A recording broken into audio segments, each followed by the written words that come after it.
Welcome to the Steve Reeve Podcast with the best moments from the past week and a few things that didn't make it to air. Powered by Coldwell Banker Ford McMurray. We love YMM.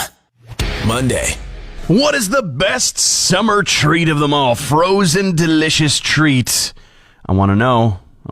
And I've got some categories for you. It's Steve here, 100.5 Cruise FM. So to narrow it down and not just leave like the sea of all the different, tiny changed options, variations are very subtle between them. No, we've got 4 fundamental categories here. And I'm sure that there's more. So just fit it into whatever category fits best, right? What is the best frozen summer treat? A, ice cream cone, and now we're talking classic or soft serve or a variation. It can come in a cup, waffle cone, whatever. Is that the best category? B, slushy or snow cone, right? We're talking crushed ice style. Drinkable, crunchable, whatever.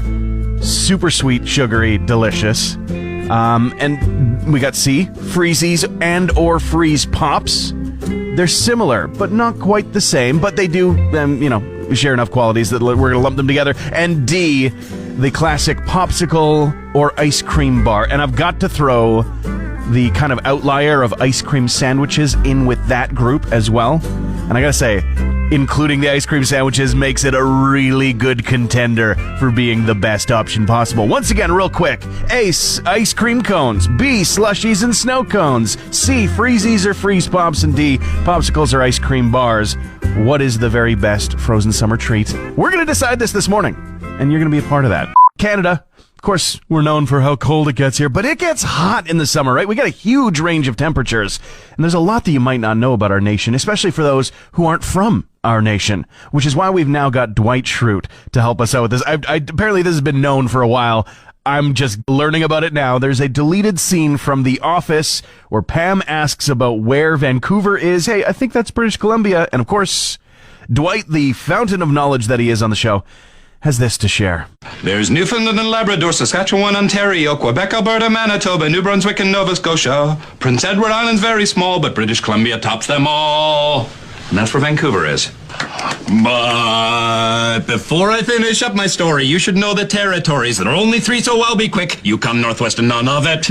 There's so much more. I gotta cut him off there. He keeps singing. You're listening to the Steve Reeve Podcast from 100.5 Cruise FM. Music news time. We've got a couple of headlines to get into.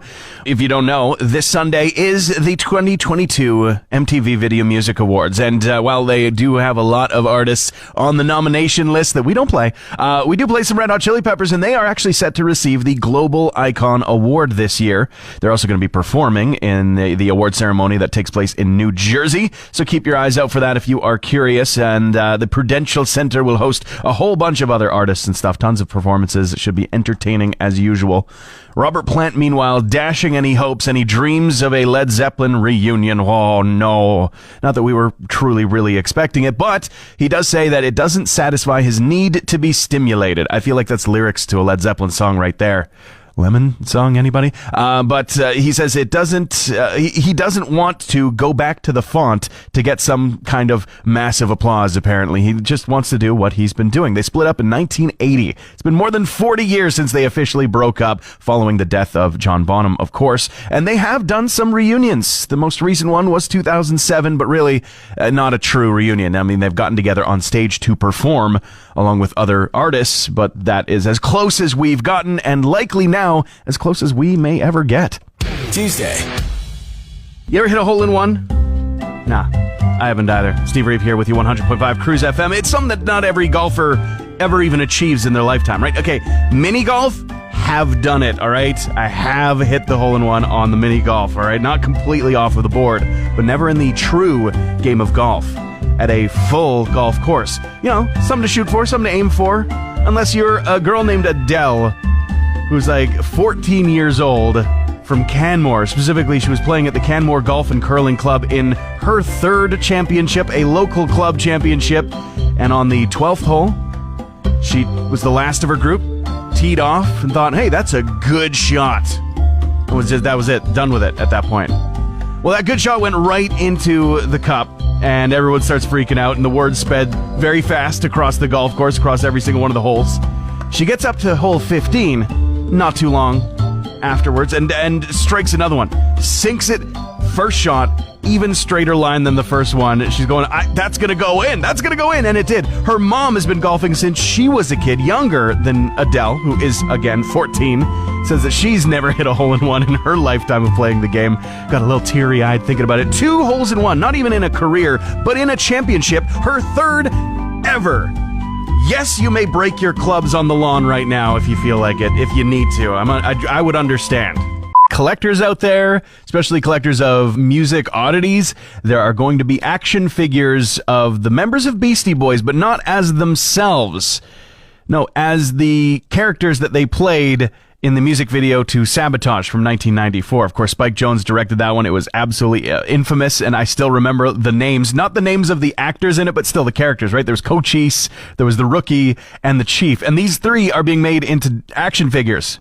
Dolls, if you will. But what's great is that they are actually giving the actor names as well, which I completely forgot about. You watch that music video again, it is MCA playing Nathan Wind, playing Cochise, Ad Rock playing Vic Colfari, playing Bobby the Rookie, and Mike D playing Alessandro Allegre, playing the Chief. This is fantastic. They are going to be available soon. Pre-order through the U.S. store, available now. Not even sure if they're going to be able to be bought in Canada, at least not directly. We'll see.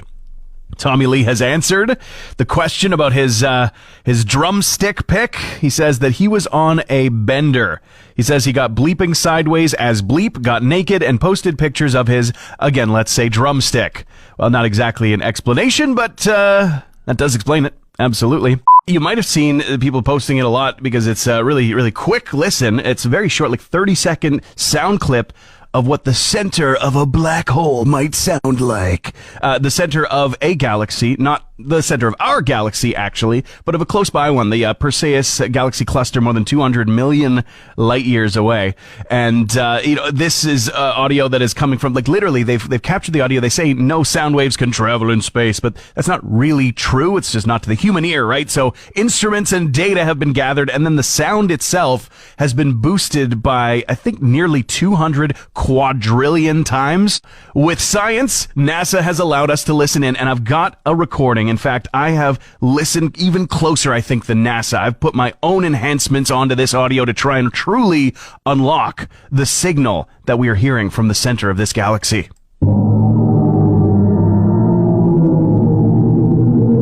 Very eerie. It's not lost on me that a black hole sounds like the inside of a stomach. But wait, what's that?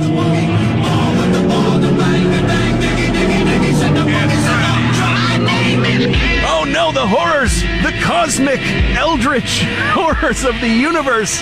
It's Kid Rock out in space! Okay, no, not really, but you could pretty much use that for almost any ethereal opening to a song. I've seen many already. Final Countdown, probably the best one of all, but still. Kid Rock out there in space, where he should be. Wednesday. I'm feeling better now. I got a self-esteem boost yesterday from working on a vehicle problem myself, right? Unfortunately, I've had, some extra issues over this last year. It is, aging a little bit and, had to put some money into it. So this time, no. Me and my girlfriend are like, we're doing this ourselves. The window was causing us some problems. And, we were working through it yesterday. It went well, went decently enough. It went, pretty well close to the plan, I would say. Every bolt was removed the proper way, in the good order. We were able to keep things, separated, contained, and organized throughout the entire thing. We didn't have any giant spill of, every single screw that we had taken out of the door. Now we don't know where they go. Or, the ratchet set gets dropped on the ground and every single piece is rolling around the parking lot. No, nothing like that. Nothing like that. It actually worked out pretty well. Until the very last screw to go in, it would not find purchase. It wouldn't actually thread into anything. We're going, what the heck is why can't we figure this out? It's taking almost as long as the rest of the job. And we did such a good job. We're feeling so proud. How could we possibly have not?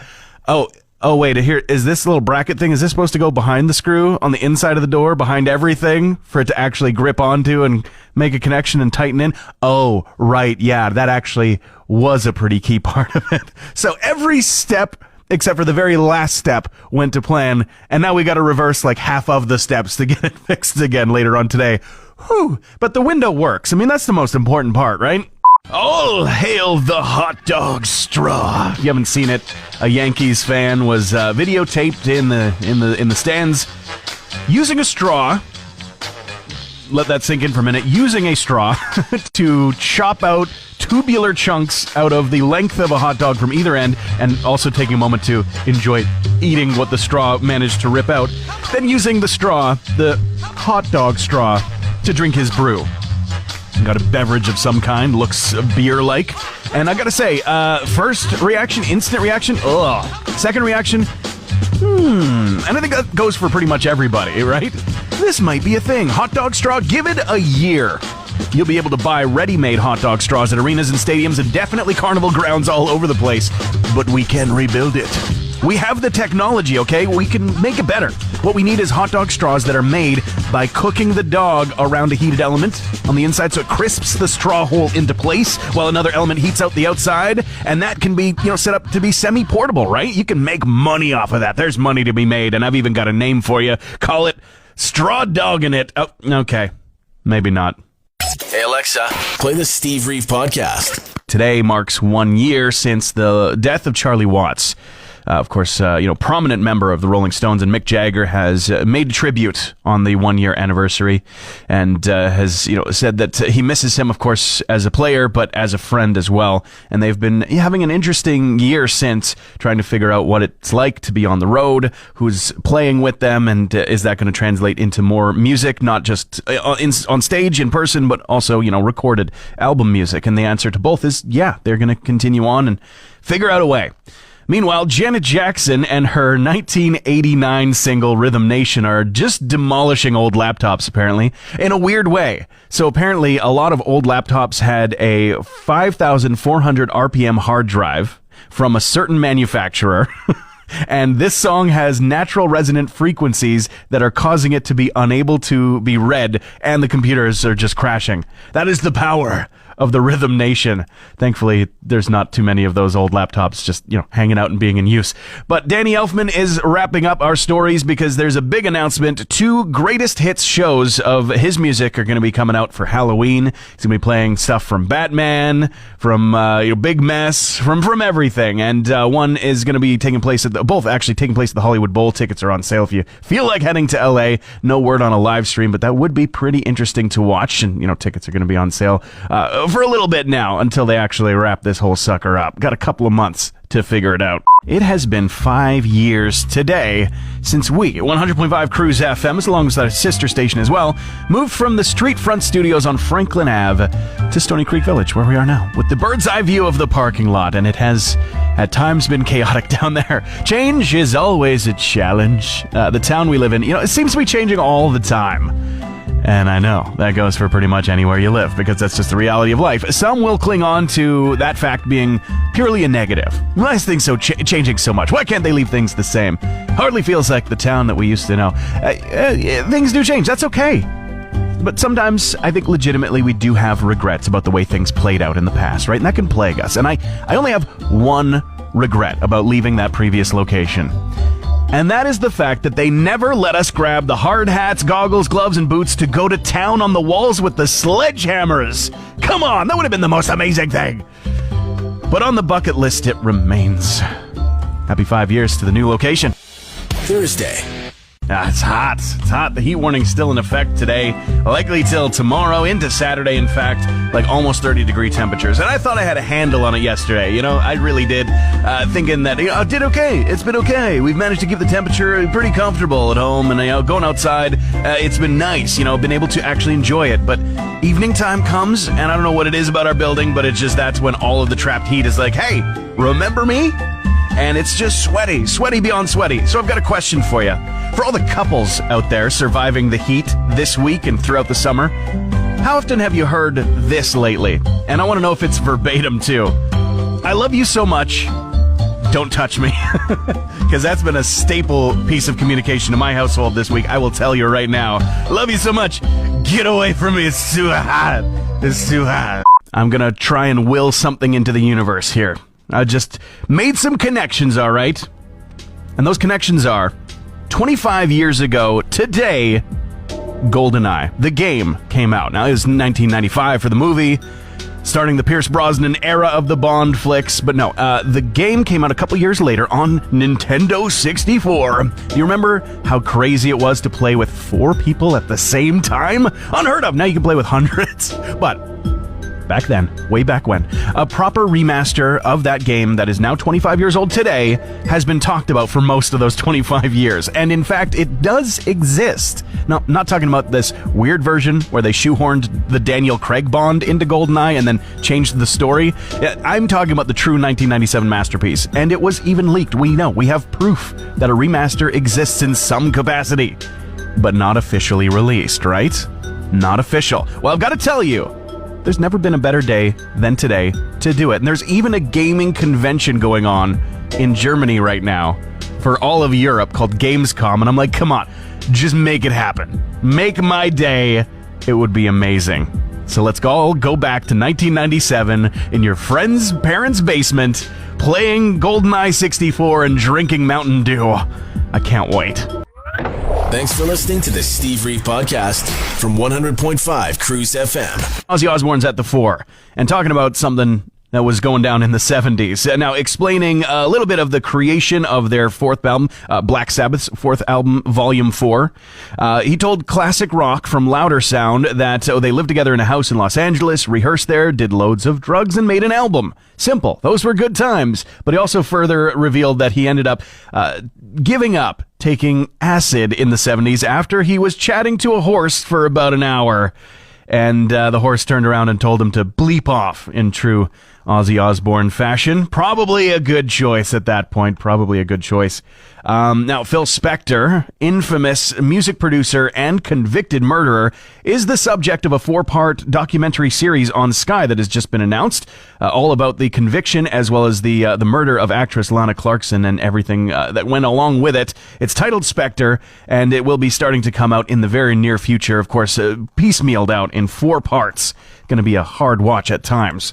Always a treat to have somebody join me in the flesh here in the studio, and today that would be Chris Tilley with the Hog chapter of Fort McMurray here to talk Toys for Tots. How are you doing today? Well, good morning, Steve. Doing wonderful, sir. Another beautiful morning in Fort McMurray. Annual Toys for Tots drive here, our 12th one this year. It's been going on for quite some time, and it's an awesome cause to help out our community and all our charities. Which is nice to see, nice to help out and spread it around, spread the love, spread the money, spread the toys. Yeah, for those who might not be in the know, scratching their heads just a little bit, Toys for Tots is a way to make sure that children are not left out when it comes to the holidays and that they do have a toy, a present, a gift waiting for them. They feel important, feel special, feel remembered. Christmas time, it's always a tough time for families. I mean, yes, we are in Fort McMurray, but it's a tough town to live in, money-wise and all that stuff. I mean, people make good money, but there is struggles in this town, and they are real. And our drive helps families during them times, gives them a bit of relief, help mom, dad feel a little bit more comfortable when they got some toys to pass on to the kids on Christmas morning.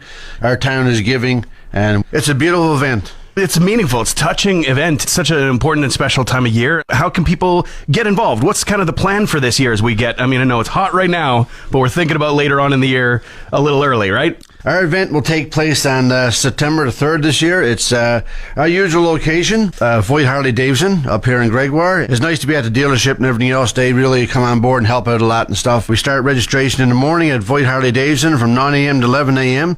During registration, we'll have a pancake breakfast. And during the day, then we'll have 50-50 draw, raffle tickets, silent auctions. Poker run starts at 11 a.m. Kickstands up. Nice to see the crowd come out, and we always have a good turnout each year. We do our ride. It's usually a couple 3-hour event, a poker run, time we get back to the dealership. And we'll have a barbecue run this year too, from 12 to the final closing of the ceremony, which usually about 3:30, 4 o'clock. We clue everything up. So come on down. It's a great event. The riding community of Fort McMurray, they're awesome people. They are giving. We're not just loud motorcycles ripping through town and stuff like that, like people see. We are giving people, and our hearts are big, and we do this every year to help out. Yeah, big noise, big engine, big hearts. Thank you so much for taking the time to tell us all about it, Chris. So again, reminder, this Labor Day long weekend coming up, September 3rd, the event at Voigt Harley Davidson, where you can drop off toys, you can make a donation, get your breakfast and your lunch taken care of, and take part in everything else that's going on. Thanks, man. Yeah, thank you, Steve, for having me. It's greatly appreciated, and I hope everybody can get out to help support this year, our 12th annual Toys for Tots, September 3rd, 2022. Friday. Elton John has got new music out today with Britney Spears, actually. A collaboration that has been teased for a little while now, and like the return of Britney Spears to making music. It's been a while. It's been a minute. But I'll tell you, it doesn't really sound like either of them, kind of. It's called Hold Me Closer, but for all intents and purposes, it's Tiny Dancer, just without the Tiny Dancer part. It makes sense. Listen.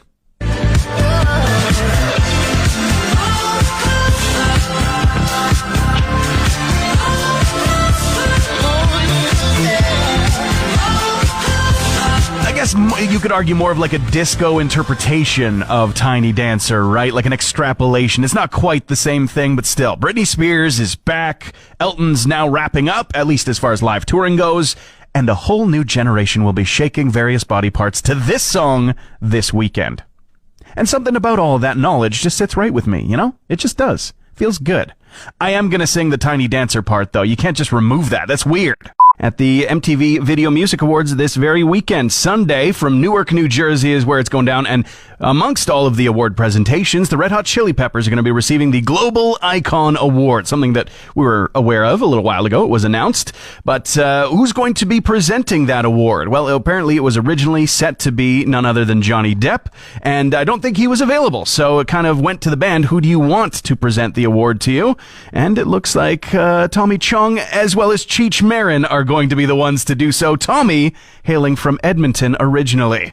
And speaking of Canadiana, Dave Grohl was hanging out with the members of Rush at a Toronto steakhouse recently. Just a photo taken, posted on the internet just from this past week.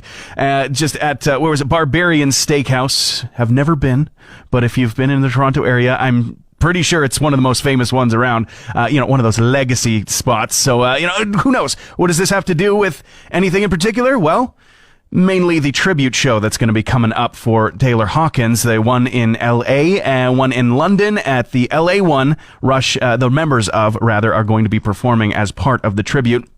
And finally, The Cure are releasing their 1990 Wish reissue in October. It is going to be the 30th anniversary edition, but they have this week put out a demo. The 1990 demo of Cut from the Wish re-release. So it is available already, and the pre-orders for the actual re-released album going to be out, the album out October 7th. Pre-orders obviously ready to go right now.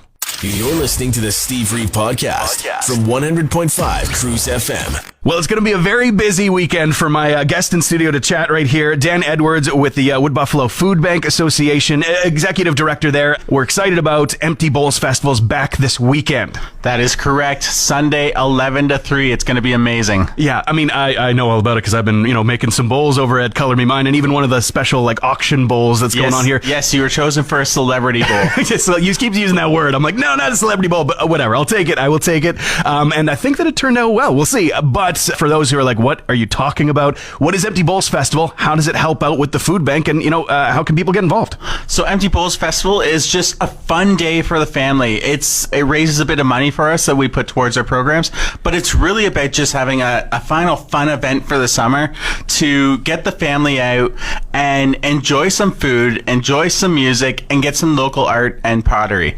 It's just a fantastic day. It's funny, we have so many over the years. We have so many Empty Bowls in our shelf. I've sent them to my parents, elsewhere in the country. Like, these things have a legacy outside of Fort McMurray now already, and there's going to be tons available, tons on display, and food as well, right, from local eateries. Yeah, we have local vendors. So the event is a ticketed event, but $15. That's it. Gets you a bowl, which alone costs you $15 to go get at Color Me Mine. Hand painted, yeah. Hand painted by the community. Food from the food vendors. We have the silent auction for our quasi-celebrity bowls. Yes. And then we will have live music, face painting, other activities along the water at the Heritage Shipyard. Yeah, so come along to the Heritage Shipyard, 11 until, you said 3? Yes. Sunday of this weekend. I cannot wait. I'm already getting hungry for it, man. I think something people are surprised by all the time is just how much usership there is, right? I mean, there's a lot of people in the community that rely on the food bank. Yeah, and our numbers are going up. It's, we see we're always busy. We're getting calls from people that are like, I've never had to use the food bank. So events like this, again, like I said, it's more about raising some funds and just getting awareness out there about the food bank. But getting people also for volunteer opportunities. They can come down and help build hampers and help stock our shelves when we do have food to put on them. Yeah. It's a really just great event, and it goes a long way to helping us. If you want to get involved again, Sunday is the time to do it, and more details are all over social media. You guys can follow the Facebook, the Instagram, everything for Food Bank. You guys have been all over it. I've been doing my best.